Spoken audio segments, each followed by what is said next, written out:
Penguin Random House Audio presents Miracle at St. Anna by James McBride. Read for you by Ted Daniel. Dedicated to the men of the 92nd Infantry Division, the people of Italy, and the late Honorable James L. Watson of Harlem, New York, who epitomizes the best of both. Prologue. The Post Office. All the guy wanted was a 20-cent stamp. That's all he wanted. But when he slid his dollar bill across the post office counter at 34th Street in Manhattan, the diamond in the gold ring on his finger was so huge that postal clerk Hector Negro wanted to see whom the finger was connected to. Hector normally never looked at the faces of customers.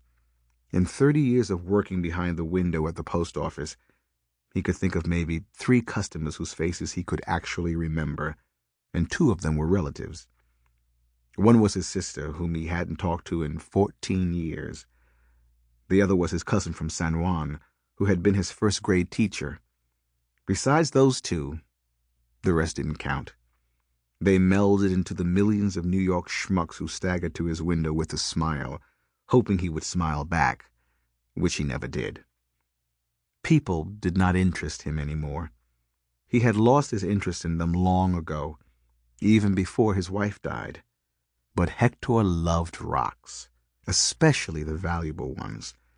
He played the numbers every single day for the past 30 years, and he often fantasized about the kind of diamonds he would buy if he won. So when the man slid his dollar bill across the counter and asked for a stamp, Hector saw the huge rock on his finger and looked up, and when he did, his heart began to pound and he felt faint. He remembered the naked terror of the dark black mountain towns of Tuscany, the old walls, the pitch-black streets as tiny as alleyways, the staircases that appeared out of nowhere, the freezing rainy nights when every stirring leaf sounded like a bomb dropping, and the hooting of an owl made him piss in his pants. He saw beyond the man's face, but he saw the man's face too. It was a face he would never forget. Hector always carried a pistol to work, and the next day when the newspapers ran the story of how Hector pulled the pistol out of his front pocket and blew the man's face off, they talked about how Hector always carried a gun to work because he lived in Harlem, and Harlem was dangerous. Hector was old. He lived alone. He'd been robbed before. He was afraid. The New York Times and the Post carried the requisite interviews of fellow postal employees gathered around a taped-up doorway saying he'd seemed about to snap and that he was ready for retirement and how they couldn't understand it all. But only one person, a rookie reporter from the Daily News named Tim Boyle, wrote anything about the statue head. It was Boyle's first day on the job, and he got lost going to the post office, and by the time he got there, the other reporters had left and all of Hector's co-workers had gone.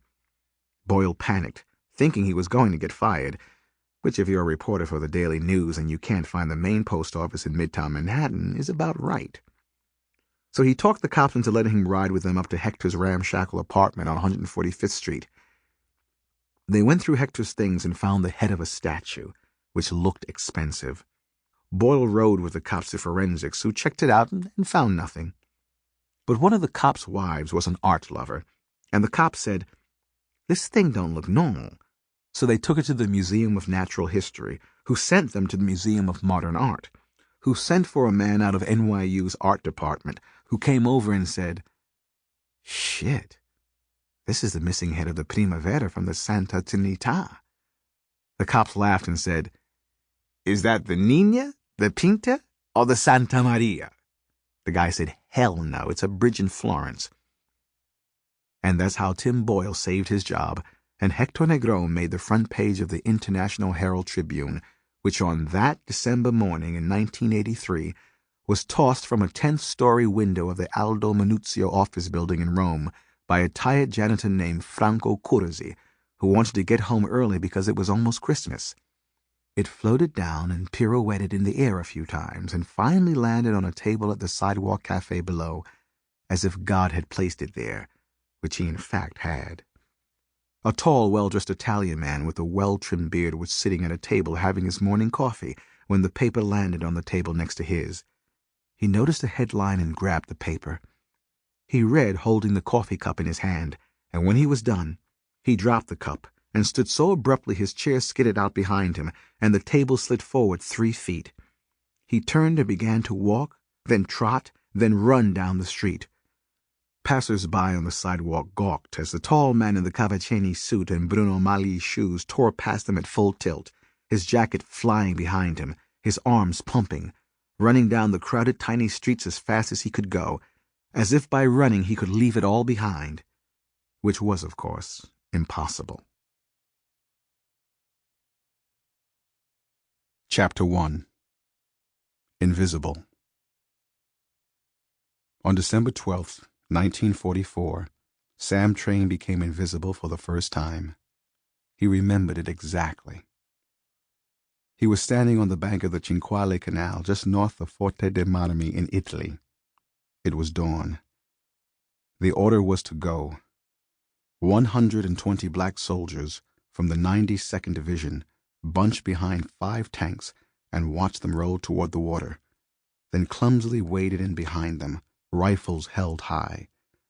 On the other side, just beyond the river plains and mostly hidden in the heavy mountain forest of the Apuane Alps, 5 companies of Field Marshal Albert Kesselring's 148th Brigade Division, seasoned, hardened German troops watched and waited.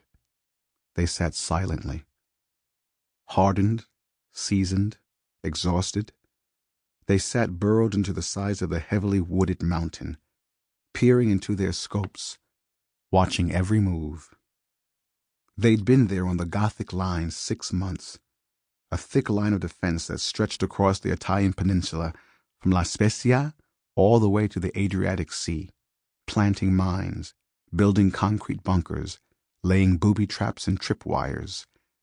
Exhausted, starving, knowing the war was lost, most wanted to run, but could not. There were reports that many were found dead, chained to their machine guns. The orders were straight from the Führer himself. Any man who deserted, any man who gave an inch would be shot without ceremony or trial. Their orders were to stand firm. There was no backing away. Train watched as the first of the tanks hit a mine on the other side of the bank, and the Germans opened up with everything: mortars, 88s, and machine gun fire. He heard a frightened voice behind him screaming, "Kill me now! Kill me now!" and he wondered who it was. The smell of cordite and gunpowder drifted into his lungs. He felt his heart seize and stop. Then he heard someone yell, "Go, soldier," and felt a shove, and he ran, splashing, to his own death. He had no choice. He didn't want to run. He didn't trust his commander. The man was from the South. Train had never seen him before that morning. He was a replacement for the old captain, who'd transferred out 2 days before, whose name Train couldn't remember either. The men were strangers to him, but they were white, so they had to be right, or maybe not. But Train was from North Carolina, and he didn't know how to stand up to white people like the coloreds from the North did. Train didn't trust them either. They brought trouble with their highfalutin ways and long words and college degrees, always making the captain, what was his name? Mad. He remembered the first colored soldier he'd ever seen, back home in High Point, North Carolina, just before he was drafted. It was his first ever bus ride in the city, and the man had spoiled it. The soldier got on the bus wearing a crisp army uniform with lieutenant's bars and a shoulder patch with a black buffalo on it. He took a seat down front. The bus driver said, "Move to the back, boy." The Negro opened his mouth outraged and said, "Fuck you." The driver slammed on the brakes and got up. Before the Yankee could move, there was a chorus of hissing and cursing from the rear of the bus.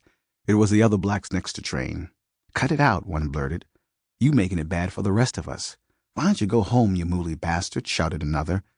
Train, stunned, tried to look away. The slight bit of shame that washed over him replaced by relief, as the Yankee soldier glared at the blacks next to him, flung open the rear door of the bus, and stomped out, huffing and muttering at them in furious disgust. The bus roared away, blowing black diesel fumes in his face. And now Train was following one of those light-skinned know-it-all northern Negroes into the drink, a lieutenant from Harlem named Hugs. He called himself a Howard University. Sample complete. Ready to continue?